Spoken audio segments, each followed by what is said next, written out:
നമസ്കാരം. ഇന്നത്തെ D focus തുടങ്ങുന്നു. സർക്കാർ ജീവനക്കാരുടെ അവധി ദിനങ്ങൾ വെട്ടിക്കുറയ്ക്കണമെന്നും രാഷ്ട്രീയ പ്രവർത്തനത്തിൽ നിയന്ത്രണം ഏർപ്പെടുത്തണമെന്നൊക്കെയുള്ള നിർദ്ദേശങ്ങളുമായി 10ാം ശമ്പള കമ്മീഷന്റെ 2ാം ഘട്ട റിപ്പോർട്ട് സർക്കാരിന് സമർപ്പിച്ചിരിക്കുകയാണ്. ഈ ഘട്ടത്തിൽ ഈ വിഷയം ഇന്ന് ഡി ഫോക്കസ് പരിശോധിക്കുന്നു. ഈ വിഷയത്തിൽ പ്രതികരിക്കാൻ സാമ്പത്തിക വിദഗ്ധ മേരി ജോർജ് തിരുവനന്തപുരം സ്റ്റുഡിയോയിലെത്തും. KST ജനറൽ സെക്രട്ടറി ജയകൃഷ്ണനും വിഷയത്തിൽ പ്രതികരിക്കാൻ തിരുവനന്തപുരം സ്റ്റുഡിയോയിലുണ്ടാകും. ഒപ്പം മുൻ NGO അസോസിയേഷൻ ജനറൽ സെക്രട്ടറി മുരളിയെ ടെലിഫോൺ ലൈനിലും പ്രതീക്ഷിക്കുന്നു. ആദ്യം ഇതുമായി ബന്ധപ്പെട്ട റിപ്പോർട്ടിലേക്ക്. സർക്കാർ ജീവനക്കാരുടെ രാഷ്ട്രീയ പ്രവർത്തനം തടയണമെന്ന ശമ്പള കമ്മീഷന്റെ ശുപാർശ. അവധി ദിനങ്ങൾ വെട്ടിക്കുറക്കാനും നിർദ്ദേശമുണ്ട്. ആശ്രിത നിയമനം 3 വർഷത്തിനകം നടത്തണം. പ്രവർത്തന മികവിന്റെ അടിസ്ഥാനത്തിലായിരിക്കണം സ്ഥാനക്കയറ്റം നൽകേണ്ടതെന്നും കമ്മീഷൻ സർക്കാരിന് സമർപ്പിച്ച റിപ്പോർട്ടിൽ ചൂണ്ടിക്കാട്ടുന്നു. 10ാം ശമ്പള കമ്മീഷൻ സർക്കാരിന് സമർപ്പിച്ച 2ാം ഘട്ട റിപ്പോർട്ടിലാണ് അവധി ദിനങ്ങൾ വെട്ടിക്കുറയ്ക്കുന്നതടക്കമുള്ള നിർദ്ദേശങ്ങൾ ഉൾപ്പെടുത്തിയിരിക്കുന്നത്. ജീവനക്കാരുടെ കാഷ്വൽ ലീവ് 15 ചുരുക്കണം. ഒരു വർഷത്തിൽ ചുരുങ്ങിയത് 285 പ്രവൃത്തി ദിനങ്ങൾ ഉണ്ടായിരിക്കണം. ഇതിനായി പൊതു അവധി ദിനങ്ങൾ 25 എന്നത് 15 ചുരുക്കണമെന്നാണ് കമ്മീഷന്റെ ശുപാർശ. സർക്കാർ ജീവനക്കാർ രാഷ്ട്രീയ പ്രവർത്തനവും സർക്കാർ ഉദ്യോഗവും ഒന്നിച്ചു കൊണ്ടുപോകുന്നത് അംഗീകരിക്കാനാവില്ല. എയ്ഡഡ് മേഖലയിലെ അനാരോഗ്യ പ്രവണതകളും അവസാനിപ്പിക്കണം. ആശ്രിത നിയമനത്തിന്റെ കാലപരിധി 3 വർഷമായി ചുരുക്കാനും കമ്മീഷൻ നിർദ്ദേശിക്കുന്നുണ്ട്. ജീവനക്കാരുടെ ഹാജറിന് പഞ്ചിംഗ് സംവിധാനം ഏർപ്പെടുത്തണം. വൈകി വന്നാൽ ശമ്പളം നഷ്ടപ്പെടും. പഞ്ചിംഗ് സംവിധാനം നടപ്പാക്കണം. പഞ്ചിങ് സ്പാർക്കുമായിട്ട് ശമ്പളം കൊടുക്കുന്ന സിസ്റ്റമായിട്ട് ലിങ്ക് ചെയ്യണം. അപ്പോൾ വൈകി വന്നാലോ നേരത്തെ പോയാലോ ഒക്കെ ശമ്പളത്തിന് ഭാഗ്യമായി കട്ടുണ്ടാവും. ക്യാഷ് ലീവ് 20, ക്യാഷ് ലീവ് അത് 15 കുറയ്ക്കാൻ ഞങ്ങളുടെ ഒരു നിർദ്ദേശം. ഓരോ മാസവും ജീവനക്കാരുടെ പെർഫോമൻസ് റിപ്പോർട്ട് തയ്യാറാക്കാനും നിർദ്ദേശമുണ്ട്. ഉദ്യോഗ കയറ്റത്തിന് യോഗ്യതയ്ക്ക് പുറമെ പ്രകടന മികവും മാനദണ്ഡമാക്കണമെന്നും കമ്മീഷൻ നിർദ്ദേശിക്കുന്നു. ജല അതോറിറ്റി വേതന പരിഷ്കരണ റിപ്പോർട്ടും കമ്മീഷൻ സർക്കാരിന് സമർപ്പിച്ചിട്ടുണ്ട്. മീഡിയ 1 തിരുവനന്തപുരം. ശമ്പള കമ്മീഷൻ റിപ്പോർട്ടിലെ പ്രതിലോമകരമായ നിർദ്ദേശങ്ങൾ തള്ളിക്കളയണമെന്ന് ഇടത് സംഘടനകൾ. കാഷ്വൽ ലീവും പൊതു അവധികളും വെട്ടിക്കുറയ്ക്കുക, സംഘടനാ സ്വാതന്ത്ര്യം നിഷേധിക്കുക തുടങ്ങിയ നിർദ്ദേശങ്ങൾ അംഗീകരിക്കാൻ കഴിയില്ല. ഇതിൽ പ്രതിഷേധിച്ച് നാളെ ജില്ലാ താലൂക്ക് കേന്ദ്രങ്ങളിൽ പ്രതിഷേധ പ്രകടനം നടത്തുമെന്ന് അധ്യാപക സർവീസ് സംഘടനാ സമരസമിതിയും ജോയിന്റ് കൌൺസിലും അറിയിച്ചു. വിഷയത്തിൽ പ്രതികരിക്കാൻ KST general secretary Harikrishnan Thiruvananthapuram സ്റ്റുഡിയോയിലെത്തുന്നുണ്ട്. ശ്രീ ഹരികൃഷ്ണൻ, സമൂലമായ മാറ്റങ്ങൾ വേണം, അത്തരം മാറ്റങ്ങൾ നിർദ്ദേശിച്ചുകൊണ്ടുള്ള ഒരു റിപ്പോർട്ടാണ് ശമ്പള പരിഷ്കരണ കമ്മീഷൻ ഇന്ന് സമർപ്പിച്ചിട്ടുള്ളത് സർക്കാരിന്. ഏറെ നാളായുള്ള ആവശ്യമാണ് ഇത്തരത്തിലുള്ള റിപ്പോർട്ട് നടപ്പിലാക്കണം എന്നത്. ഇന്ന് സമർപ്പിച്ചിട്ടുള്ള ഈ റിപ്പോർട്ടിലെ നിർദ്ദേശങ്ങളോട് നിങ്ങളുടെ പ്രതികരണം എന്താണ്? നമ്മളെ സംബന്ധിച്ചിടത്തോളം ഈ റിപ്പോർട്ടിൽ നമ്മളെ ബാധിക്കുന്ന പ്രതിരോധപരമായ ഒട്ടേറെ നടപടികളുണ്ട്. അതിൽ ക്യാഷ് ലീവ് വെട്ടിക്കുറക്കുക, അതുപോലെ സംഘടനാ സ്വാതന്ത്ര്യം നിഷേധിക്കുക, ഇത്തരം കാര്യങ്ങൾ വളരെ ശക്തമായി എതിർക്കപ്പെടേണ്ടവയാണ്. യഥാർത്ഥത്തിൽ കാര്യക്ഷമമായ സിവിൽ സർവീസ് എന്ന് ലക്ഷ്യമിട്ടുകൊണ്ട് ഈ മേഖലയെ തകർക്കാൻ ആവശ്യമായ നിലപാടുകളാണ് ഈ റിപ്പോർട്ടിൻ്റെ ഭാഗമായി പുറത്തു വന്നിരിക്കുന്നത്. ജീവനക്കാരുടെ രാഷ്ട്രീയ പ്രവർത്തനം ജീവനക്കാർ ഇപ്പോൾ നടത്തുന്നില്ല. യഥാർത്ഥത്തിൽ സംഘടനാ പ്രവർത്തനമാണ് നടത്തുന്നത്. സംഘടനാ പ്രവർത്തനം നടത്തുക എന്നുള്ളത് ജീവനക്കാരൻ്റെ ഏറ്റവും പ്രധാനപ്പെട്ട ഒരു ആവശ്യമാണ്. പ്രതികരിക്കാനുള്ള അവകാശമാണ്. ആ അവകാശത്തിൻ്റെ മേലെയാണ് ഈ കമ്മീഷൻ റിപ്പോർട്ട് ഇപ്പോൾ സമർപ്പിച്ചിരിക്കുന്നത്. യഥാർത്ഥത്തിൽ സിവിൽ സർവീസിനെയും അതുപോലെ അധ്യാപക മേഖലയെയും കാര്യക്ഷമമാക്കണം എന്നുള്ള അഭിപ്രായം യഥാർത്ഥത്തിൽ വളരെ കാലം മുമ്പ് തന്നെ നമ്മുടെ സംഘടനകൾ ആവശ്യപ്പെട്ടുകൊണ്ടിരിക്കുകയാണ്. അതിനെക്കുറിച്ച് നമുക്ക് തർക്കമില്ല. പക്ഷേ അതിൻ്റെ മറവിലാണ് ഇത്തരം കാര്യങ്ങൾ, അതായത് സിവിൽ സർവീസിനെ കുറക്കാൻ, അധ്യാപക തസ്തികകൾ വെട്ടിക്കുറക്കാനുള്ള തീരുമാനം ഇതിൻ്റെ ഭാഗമായി വന്നിട്ടുള്ളത്. അത്തരം കാര്യങ്ങൾ നമുക്ക് അംഗീകരിക്കാൻ കഴിയില്ല. അത് മാറ്റണം എന്ന് തന്നെയാണ് നമ്മളെ സംബന്ധിച്ചിടത്തോളം അഭിപ്രായം. ശ്രീ ഹരികൃഷ്ണൻ, ഈ കമ്മീഷന്റെ റിപ്പോർട്ടുകൾ പറഞ്ഞുകൊണ്ട് ജസ്റ്റിസ് രാമചന്ദ്രൻ നായർ പറഞ്ഞ ഒരു പ്രധാനപ്പെട്ട കാര്യം റൈറ്റ് ടു സർവീസ് ആക്ടിന്റെ കൂടുതൽ ശക്തിപ്പെടുത്തുക, അതിലൂടെ സർക്കാരിന്റെ ക്ഷേമ പ്രവർത്തനങ്ങൾ ജനങ്ങളിലേക്ക് എത്തിക്കാൻ കൂടുതൽ സമയം ഈ ജീവനക്കാരെ കൊണ്ട് സാധിപ്പിക്കുക. അതിനാലാണ് ഇത്തരത്തിൽ അവധി ദിനങ്ങൾ വെട്ടിക്കുറയ്ക്കണമെന്നും ജോലി സമയത്തുള്ള സംഘടനാ പ്രവർത്തനങ്ങൾക്ക് നിയന്ത്രണം വേണം എന്നൊക്കെയുള്ള നിർദ്ദേശങ്ങൾ വച്ചത് എന്നാണ്. അത് ഏത് രീതിയിലാണ് നിങ്ങൾ എതിർക്കുന്നത്? നമ്മൾ നേരത്തെ തന്നെ, ഇത് ഇപ്പോൾ വന്നതല്ല, നേരത്തെ തന്നെ ഇതിൻ്റെ ചില ഹൈലൈറ്റ്സുകൾ വന്നിരുന്നു. ആ ഘട്ടത്തിൽ നമ്മൾ ചർച്ച ചെയ്തല്ലോ, ജീവനക്കാരുടെ സംഘടനാ പ്രവർത്തനം ഒരു കാരണവശാലും ഇവരുടെ സേവനം ചെയ്യുന്ന സമയത്തെ ഇല്ലായ്മ ചെയ്തുകൊണ്ടല്ല നാം ചെയ്യുന്നത്. യഥാർത്ഥത്തിൽ ജീവനക്കാർക്കെതിരായി വരുന്ന ഒരു സർക്കാർ എടുക്കുന്ന നിലപാടുകൾക്കെതിരെ ശക്തമായി പ്രതികരിക്കാനും പ്രതിഷേധിക്കാനുമുള്ള ഒരു ജനാധിപത്യ സമൂഹത്തിൻ്റെ അവകാശമാണ്. ആ അവകാശത്തെ പൂർണ്ണമായി നിഷേധിക്കുക എന്ന് പറയുന്നതിനർത്ഥം ഇത് ഗവൺമെന്റ് എടുക്കുന്ന നിലപാടുകൾ ഏകപക്ഷീയമായി ജീവനക്കാരെ കൊണ്ട് അടിച്ചേൽപ്പിക്കുക, അവധി ദിവസങ്ങളിൽ ഒരു സംഘടനാ പ്രവർത്തനം നടത്താൻ കഴിയില്ലല്ലോ. ഞായറാഴ്ച ദിവസം ഒരു സംഘടനാ പ്രവർത്തനം നടത്താൻ കഴിയുമോ? ഏതെങ്കിലും ഒരാൾക്ക് സംഘടനാ പ്രവർത്തകരെ കാണാൻ കഴിയുമോ? ന്യായമായ അവരുടെ അവകാശങ്ങളുണ്ടാവും, ആവശ്യങ്ങളുണ്ടാവും. ഈ ആവശ്യങ്ങൾക്ക് വേണ്ടിയാണ് സംഘടനാ പ്രവർത്തനം നടത്തുന്നത്. ഇത് ഒരു കാരണവശാലും ഓഫീസ് പ്രവർത്തനത്തെയോ അല്ലെങ്കിൽ വിദ്യാഭ്യാസ മേഖലയോ താറുമാറാക്കിക്കൊണ്ട് ചെയ്യണം എന്നൊരു അഭിപ്രായം നമ്മെ സംബന്ധിച്ചിടത്തോളം ഇല്ല. അങ്ങനെ ഇപ്പോൾ നടക്കുന്നുമില്ല. ഈ ഘട്ടത്തിലും അത് ചെയ്യുന്നില്ലല്ലോ. കൃത്യമായി ഒരു സംഘടനാ പ്രവർത്തനം നടത്തുന്നതോടൊപ്പം കാര്യക്ഷമമായ സിവിൽ സർവീസിന് വേണ്ടിയും അധ്യാപക സമൂഹത്തിന് വേണ്ടിയും പ്രവർത്തിക്കുന്നവരാണ് നാം എല്ലാം തന്നെ. അപ്പോൾ അതിൻ്റെ മേലിലൊരു കടന്നുകയറ്റം എന്നുള്ളത് ഏകപക്ഷീയമായി ഈ മേഖലയിലെ എല്ലാ പ്രതിഷേധങ്ങളും ഇല്ലാതായ്മ ചെയ്യുക എന്നുള്ളതിൻ്റെ ഒരു ദുഷ്ടലാക്കാണ് ഇതിൻ്റെ പിന്നിലുള്ളത് എന്നുള്ളത് യാതൊരു തർക്കമില്ല. അതുകൊണ്ടാണ് ഞങ്ങൾ പറയുന്നത് സംഘടനാ പ്രവർത്തനം എന്ന് പറയുന്നത് ഈ ഒരു മറ്റേതെങ്കിലും വിധത്തിൽ ഈ പ്രവർത്തനങ്ങളാകെ ഇല്ലാതാക്കുന്നതിന് വേണ്ടിയുള്ളതല്ല. മറിച്ച് ഈ കാര്യക്ഷമമായ സിവിൽ സർവീസിനെയും അധ്യാപക മേഖലയും മെച്ചപ്പെടുത്താനാണ് ഈ സംഘടനാ പ്രവർത്തനങ്ങളെല്ലാം ഉപകരിക്കുക. തെറ്റായ ഗവൺമെന്റിന്റെ തീരുമാനങ്ങൾ വരുമ്പോൾ ആ ഗവൺമെന്റ് എടുക്കുന്ന നിലപാടുകൾക്കെതിരെ ശക്തമായി പ്രതികരിക്കാനുള്ള അവസരം നമുക്ക് ലഭിക്കുകയും ചെയ്യണം. അത് എല്ലാ മേഖലയിലും വേണ്ടതാണ്. ഇതിവിടെ മേഖലയല്ല, എല്ലാ മേഖലയിലും ഈ കാര്യങ്ങൾ കിട്ടേണ്ടതാണ്. അതിന്റെ മേലെ കൈവെക്കുക എന്ന് പറയുന്നത് ഒരു ജനാധിപത്യ സമൂഹത്തിന് അംഗീകരിക്കാൻ കഴിയുന്ന കാര്യമല്ല. ശ്രീ ഹരികൃഷ്ണൻ, ഇപ്പോൾ ഭരിക്കുന്ന സർക്കാരിന്റെ ഭാഗത്തായാലും അവരുടെ തൊഴിലാളി സംഘടനകളുണ്ട്. പക്ഷേ അത്തരം ഒരു ശക്തമായ നീക്കം സർക്കാരിന്റെ ഭാഗത്ത് നിന്നുണ്ടാകാൻ കഴിയും എന്ന് പറയാൻ കഴിയുമോ? കാരണം ആ സംഘടനകളുടെ ഭാഗത്ത് നിന്നും പ്രതിഷേധമുണ്ടാകാം. ഇത്തരം പ്രതിഷേധങ്ങളൊക്കെ അവഗണിച്ചുകൊണ്ട് ഈ റിപ്പോർട്ട് അതേ രീതിയിൽ നടപ്പാക്കാൻ സർക്കാരിന് കഴിയുമെന്ന് താങ്കൾ പ്രതീക്ഷിക്കുന്നുണ്ട്? നിങ്ങളിപ്പോൾ ചർച്ച ചെയ്യുമ്പോൾ നമ്മൾ പറയേണ്ടത് കേരളത്തിലെ ഈ ഗവൺമെന്റ് 5 വർഷം പൂർത്തിയാകുകയാണ്. യഥാർത്ഥത്തിൽ ട്രാൻസ്ഫർ നടക്കുന്നതിൽ വൻ അഴിമതി നടന്നുവെന്ന് നമ്മൾ മാധ്യമങ്ങൾ റിപ്പോർട്ട് ചെയ്തല്ലോ. ഈ സമയത്ത് ഒന്നും പ്രതികരിക്കേണ്ടതില്ല എന്നാണോ ഈ സമൂഹം പറയുന്നത്? ട്രാൻസ്ഫർ നടന്നത്, അതുപോലെ നിയമനത്തിലുള്ള അഴിമതി, അതുപോലെ ഈ കാര്യങ്ങളിലാകെ ചെയ്യുന്ന ഇപ്പോൾ കൺസ്യൂമർ ഫെഡിന്റെ അഴിമതി ഉൾപ്പെടെ ഈ മേഖലയിലെ അഴിമതി കൊടികുത്തി വാഴുകയാണ്. ഈ ഘട്ടത്തിലും സംഘടനാ പ്രവർത്തനത്തിന്റെ ഭാഗമായി ഒന്നും പ്രതികരിക്കാൻ പാടില്ല എന്ന നിലപാട് ഒരു ജനാധിപത്യ സമൂഹത്തിൽ എങ്ങനെ എടുക്കാൻ കഴിയും? സർക്കാരിനെ സംബന്ധിച്ചിടത്തോളം സർക്കാരിന് ഇത്തരം കാര്യങ്ങൾ നേരത്തെ പറഞ്ഞ പോലെ അഴിമതി നടത്താൻ എല്ലാം ഈ സംഘടനാ പ്രവർത്തനം നിരോധിക്കുക വഴി ഒരു സൗകര്യം ഉണ്ടാവുകയല്ലേ ചെയ്യുന്നത്. അപ്പോൾ സർക്കാർ ചെയ്യേണ്ടത് കാര്യക്ഷമമായ സിവിൽ സർവീസാണ് ലക്ഷ്യമിടുന്നതെങ്കിൽ കൃത്യമായി അഴിമതിരഹിതമായി കാര്യക്ഷമമായി ഈ മേഖലയിൽ പ്രവർത്തിക്കാൻ ആവശ്യമായ നിലപാടുണ്ടാകുമ്പോൾ സംഘടനയുടെ ഭാഗത്തുനിന്ന് വലിയ തോതിൽ അതിന് സപ്പോർട്ടായിട്ടുള്ള കാര്യങ്ങളാണ് ഉണ്ടാവുക. അത് സർക്കാർ മനസ്സിലാക്കേണ്ട കാര്യമുണ്ട്. സർക്കാരിൻ്റെ അനുകൂല സംഘടനയോ അല്ലെങ്കിൽ മറിച്ച് സംഘടനയോ എന്നുള്ള വിഷയം ഇക്കാര്യത്തിലില്ല. മറിച്ച് സംഘടനാ സ്വാതന്ത്ര്യം എന്നുള്ളത് ഈ മേഖലയിൽ നമ്മുടെ അവകാശമാണ്. അതുപോലെ തന്നെ ക്യാഷ് ലീവിന്റെ കാര്യത്തിൽ നേരത്തെ തന്നെ നമ്മൾ പറഞ്ഞല്ലോ, ഒരുപാട് സമരങ്ങളുടെ ഭാഗമായി നേടിയെടുത്താണ് നമ്മൾ ഈ ക്യാഷ് ലീവ് എന്നുള്ള ആനുകൂല്യം. ഇപ്പോൾ നിങ്ങൾ ഇത് ചർച്ച ചെയ്യുമ്പോൾ തന്നെ പറയണല്ലോ, ഒരു ഓഫീസിനകത്ത് നിശ്ചിതമായ സമയത്തിന് അപ്പുറത്തും പ്രവർത്തിക്കുകയാണ് ജീവനക്കാരും അധ്യാപകരും. അതിനപ്പുറത്തും പ്രവർത്തിക്കുമ്പോൾ അവർക്ക് ന്യായമായി ഇന്നലെ വരെ ലഭിച്ചുകൊണ്ടിരുന്ന ആനുകൂല്യങ്ങൾ ഇല്ലായ്മ ചെയ്യുകയാണ്. അത് കാര്യക്ഷമതമായ സിവിൽ സർവീസ് എന്ന് ലക്ഷ്യമിട്ടുകൊണ്ടായാലും നമുക്ക് നേരത്തെ നിലവിൽ ലഭിച്ചുകൊണ്ടിരിക്കുന്ന ഒരു ആനുകൂല്യം നഷ്ടപ്പെടുന്നതിനെ സംബന്ധിച്ച് ആലോചിക്കാൻ കഴിയില്ല. ഇത് യഥാർത്ഥത്തിൽ ഞാൻ നേരത്തെ സൂചിപ്പിച്ചതാണ്. സർക്കാർ ഈ മേഖലയിൽ നിന്ന് ജീവനക്കാരെയും അധ്യാപകരെയും വെട്ടിക്കുറച്ചുകൊണ്ട് ഇതിന്റെ എണ്ണം കുറക്കാൻ ആവശ്യമായ ബോധപൂർവമായ ശ്രമമാണ് ഇതിന്റെ പിന്നിൽ. വ്യക്തമാണ്. ഞാൻ താങ്കളിലേക്ക് തിരിച്ചു വരാം. സാമ്പത്തിക വിദഗ്ധ മേരി ജോർജ് കൂടിയുണ്ട് ഇപ്പോൾ ചർച്ചയിൽ പങ്കെടുക്കാൻ. ശ്രീമതി മേരി ജോർജ്, സർക്കാരിന്റെ പ്രവർത്തനം കാര്യക്ഷമമാക്കുന്നതിന് വേണ്ടി റൈറ്റ് ടു സർവീസ് ആക്ട് കൂടുതൽ ശക്തിപ്പെടുത്തുന്നതിനാണ് ഇത്തരം ശക്തമായ നിർദ്ദേശങ്ങൾ വെക്കുന്നത് എന്നാണ് കമ്മീഷൻ പറഞ്ഞിട്ടുള്ളത്. ആ രീതിയിൽ സർക്കാരിന്റെ പ്രവർത്തനങ്ങളെ ശക്തിപ്പെടുത്തുന്ന രീതിയിലുള്ള ഒരു നിർദ്ദേശങ്ങളായിട്ടാണോ താങ്കൾ ഇന്ന് സമർപ്പിച്ച റിപ്പോർട്ടിനെ കാണുന്നത്? തീർച്ചയായിട്ടും ശമ്പള കമ്മീഷൻ 1ാം റിപ്പോർട്ടിനേക്കാളും വളരെ പ്രധാനപ്പെട്ടതായിട്ട് ആണ് ഞാൻ ഈ 2ാം റിപ്പോർട്ട് കാണുന്നത്, 2ാം ഭാഗം കാണുന്നത്. കാരണം എന്താണെന്ന് വെച്ചാൽ തൊഴിൽ സംസ്കാരം എവിടെ നിന്നാണ് വരേണ്ടത്? തൊഴിൽ സംസ്കാരം എന്ന് പറയുന്നത് ഉത്തരവാദിത്ത ബോധം, അതായത് തൊഴിലാളി ആദ്യം ഉത്തരവാദിത്ത ബോധമുള്ളവനാകണം. ഉത്തരവാദിത്തങ്ങൾ ശരിക്കും നിർവഹിക്കുന്നവന് മാത്രമാണ് അവകാശങ്ങളെ പറ്റി സംസാരിക്കാനോ അല്ലെങ്കിൽ ചോദിക്കാനോ അവകാശമുള്ളത്. അപ്പോ അങ്ങനെ ഇവിടെ ഉത്തരവാദിത്തം, അതായത് ഓൾ ഇന്ത്യ തലത്തിൽ നടത്തിയ പഠനങ്ങൾ കാണിച്ചിരിക്കുന്നത് ഏറ്റവും മോശം തൊഴിൽ സംസ്കാരമുള്ള 1ാമത്തെ സംസ്ഥാനമാണ് കേരളം എന്നാണ്. അപ്പൊ കേരളം പോലെ ഇനി വെസ്റ്റ് ബംഗാളാണ് 2ാം സ്ഥാനത്തുള്ളത്. അപ്പൊ ഇതുകൊണ്ട് തന്നെയാണ് അന്താരാഷ്ട്ര നാണയനിധിയുടെ സ്റ്റഡി അനുസരിച്ച് 130ാം സ്ഥാനത്താണ് നമ്മളെ, അതായത് വ്യവസായ സാധ്യത അല്ലെങ്കിൽ ബിസിനസിന് ആൾക്കാർ തെരഞ്ഞെടുക്കാൻ സാധ്യതയുള്ള മേഖല എന്ന രീതിയിൽ വരുമ്പോൾ 130ാം സ്ഥാനമാണ് ഇന്ത്യക്കുള്ളത്. അതിൽ തന്നെ ഏറ്റവും മോശപ്പെട്ട സ്ഥാനമാണ് കേരളത്തിനുള്ളത്.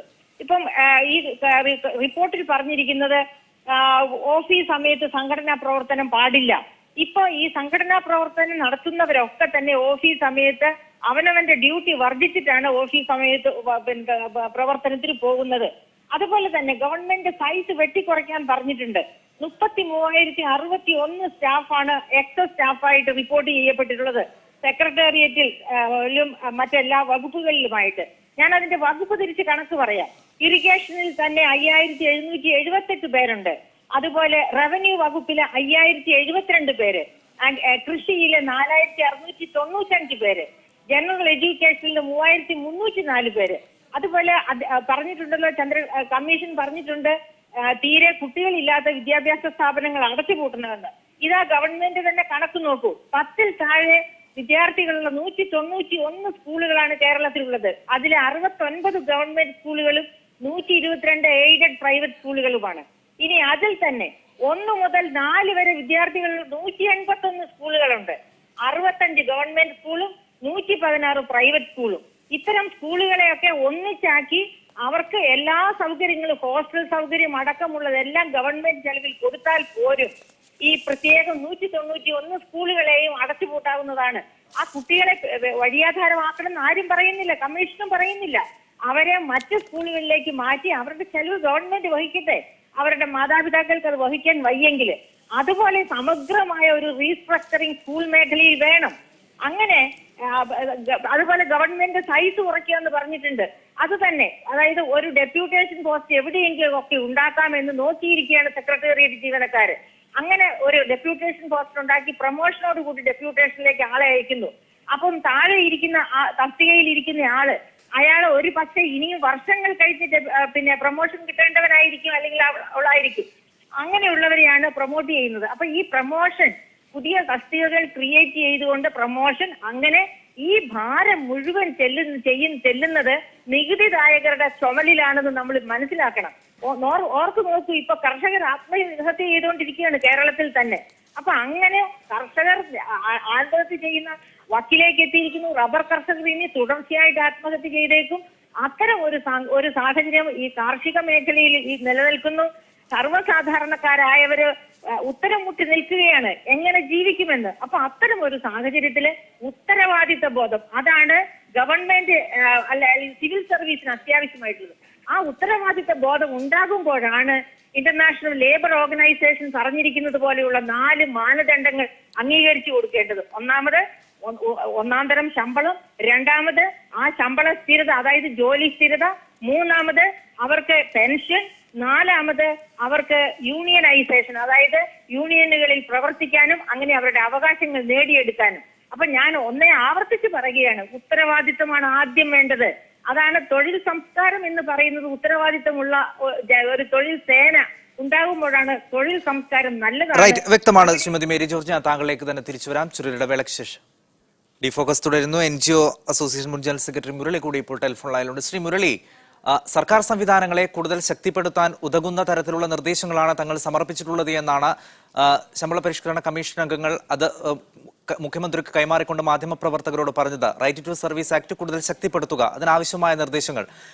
താങ്കളുടെ സംഘടന എങ്ങനെ കാണുന്നു ഈ നിർദ്ദേശങ്ങളെ? ഇതിനോടകം തന്നെ ഇടത് അനുകൂല സംഘടനകൾ ഇതിനെതിരെ വലിയ രീതിയിലുള്ള പ്രതിഷേധവുമായി രംഗത്തെത്തിയിട്ടുണ്ട്. പ്രതിരോധകരമായ നിരവധി നിർദ്ദേശങ്ങൾ ഇതിലുണ്ട്, അതൊക്കെ പിൻവലിക്കണമെന്നുള്ള ആവശ്യം ഇതിനോടകം അവർ ഉയർത്തിയിട്ടുണ്ട്. താങ്കളുടെ സംഘടന ഏത് രീതിയിലാണ് ഈ നിർദ്ദേശങ്ങളെ കാണുന്നത്?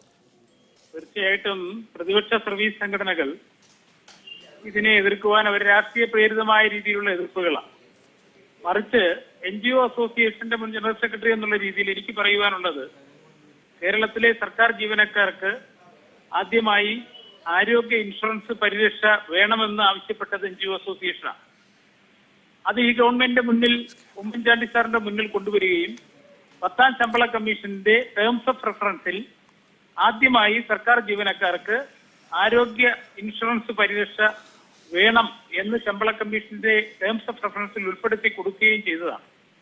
ആ റിപ്പോർട്ടാണ് ഇപ്പോൾ ഇന്ന് ജസ്റ്റിസ് രാമചന്ദ്രൻ നായരുടെ നേതൃത്വത്തിലുള്ള ശമ്പള കമ്മീഷൻ ഗവൺമെന്റ് മുന്നിൽ നൽകിയിരിക്കുന്നത്.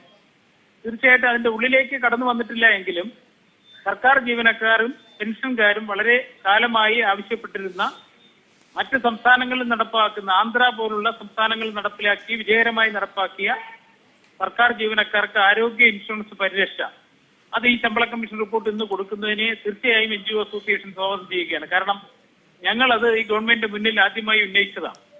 രണ്ടാമത്, ഇടതുപക്ഷ സർവീസ് സംഘടനകൾ ഇതിനെ എതിർക്കുന്നു എന്ന് പറയുന്നത് ചില പ്രതിലോമപരമായ നിർദ്ദേശങ്ങൾ ഈ ശമ്പള കമ്മീഷൻ വെച്ചിട്ടുണ്ട്. അതിനെ NGO അസോസിയേഷനും എതിർക്കുക തന്നെയാണ്. കാരണം കഴിഞ്ഞ റിപ്പോർട്ട് കൊടുക്കുമ്പോൾ ശമ്പള കമ്മീഷന്റെ കാലദൈർഘ്യം 10 വർഷമാക്കണമെന്ന് ശമ്പള കമ്മീഷൻ പറഞ്ഞിരുന്നു ഇടക്കാല റിപ്പോർട്ടിൽ.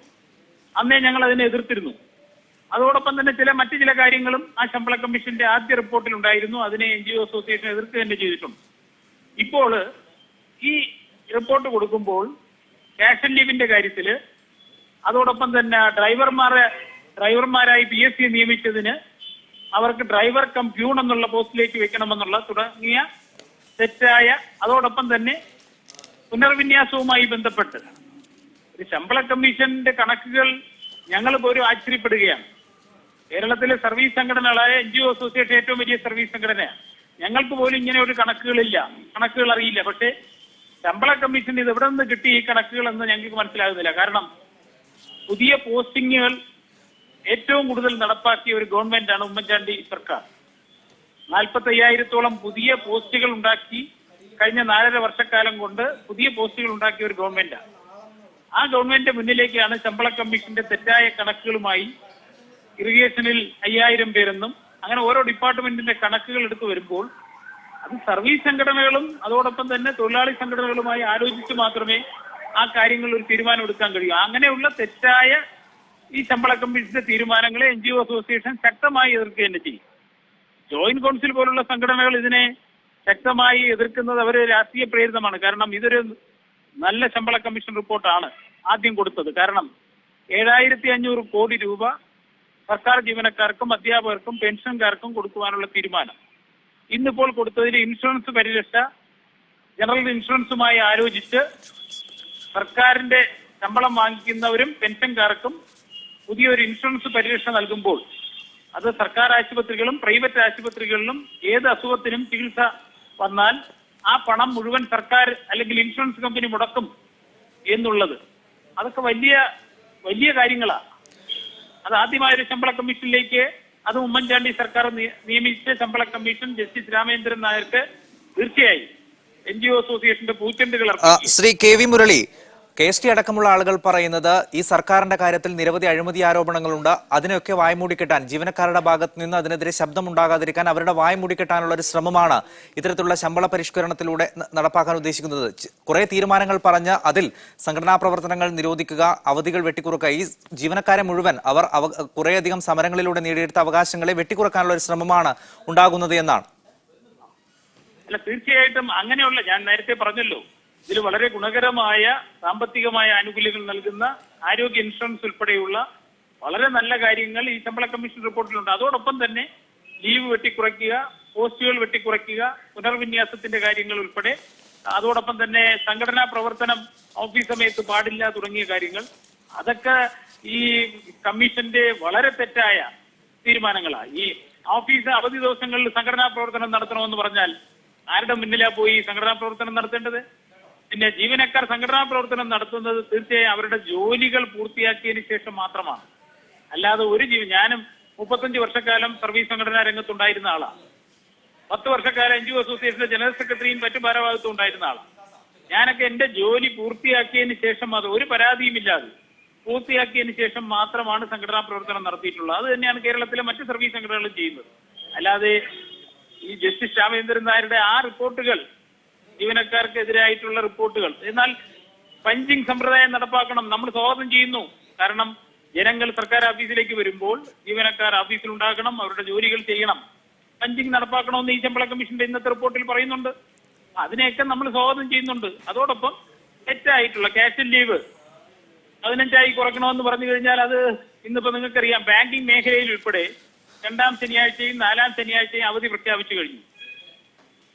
അപ്പോൾ മറ്റ് മേഖലകളിൽ കൂടുതൽ അവധിയും മറ്റും നൽകുമ്പോൾ ഇവിടെ സർക്കാർ ജീവനക്കാർക്ക് ക്യാഷ് ലീവ് കുറയ്ക്കണം, അതോടൊപ്പം തന്നെ മറ്റ് അവധികളൊക്കെ കുറച്ചു കൊണ്ടുവരണമെന്ന് ഈ കമ്മീഷൻ പറഞ്ഞാൽ വ്യക്തമാണ്. ശ്രീ KV മുരളി, താങ്കൾ അല്പനേരം കൂടി ടെലിഫോൺ ലൈനിൽ തുടരണം. അതിഥികളിലേക്ക് വളരെ പെട്ടെന്ന് തിരിച്ചു വരാം. ചെറിയൊരു ഇടവേളയ്ക്ക് ശേഷം ഡി ഫോക്കസ് തുടരുന്നു.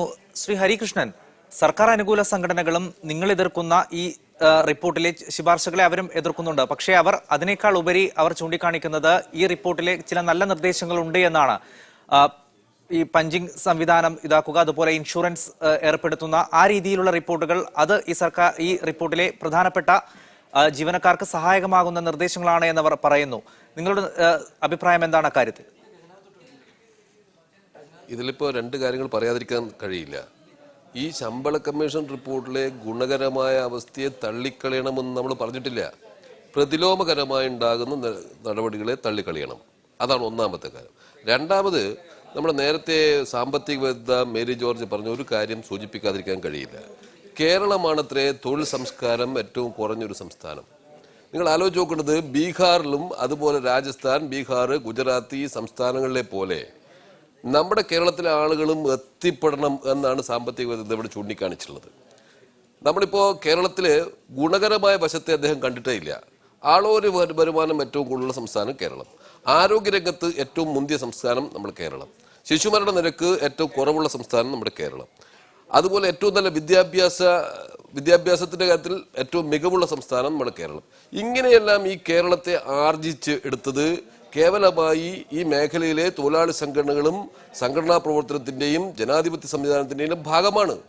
അത് കാണാതെ ഈ കേരളം എന്തോ ഒരു തൊഴിലാളികളുടെ ഭാഗമായിട്ട് സമരം ചെയ്യുന്ന ഒരു സ്ഥലമായി ഈ കേരളത്തെ പറയുകയാണ്.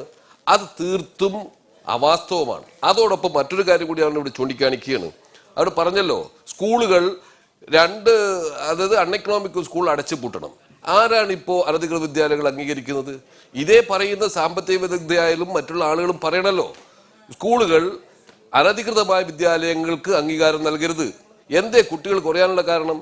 കുട്ടികൾ കുറയാനുള്ള കാരണം ഗവൺമെന്റ് നിലപാടിന്റെ ഭാഗമാണ്.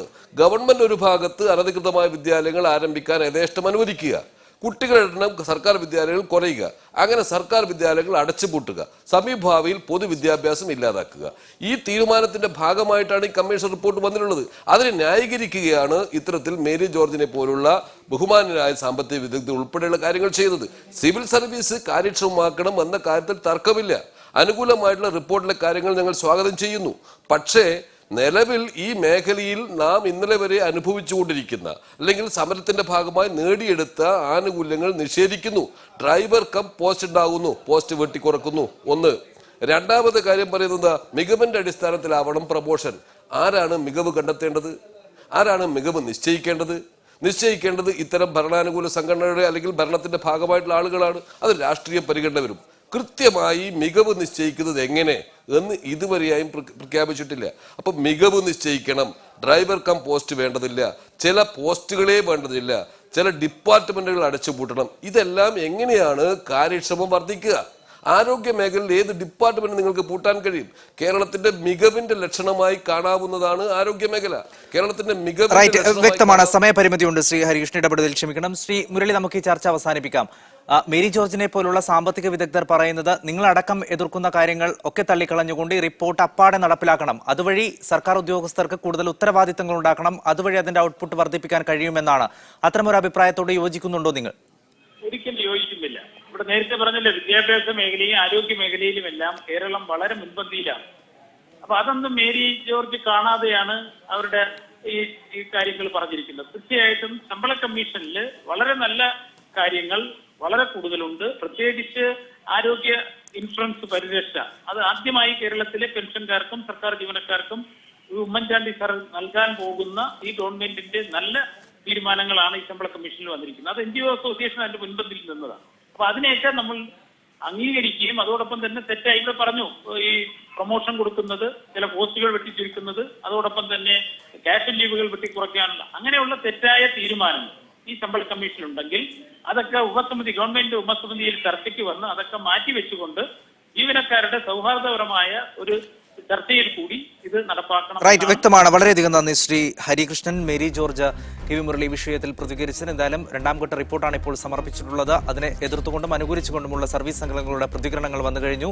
പ്രതിലോമകരമായ ചില നിർദ്ദേശങ്ങളുണ്ട് ഇതിൽ എന്നുള്ളത് ഭരണാനുകൂല സംഘടനകളും പ്രതിപക്ഷ സംഘടനകളും ഒരേപോലെ പറയുന്നുണ്ട്. എന്തായാലും സർക്കാരാണ് ഇക്കാര്യത്തിൽ അന്തിമ തീരുമാനമെടുക്കേണ്ടത്. ഇതോടെ ഇന്നത്തെ ഡി ഫോക്കസ് സമാപിക്കുന്നു. മറ്റൊരു വിഷയവുമായി നാളെ ഇതേ സമയത്ത് കാണാം. നമസ്കാരം.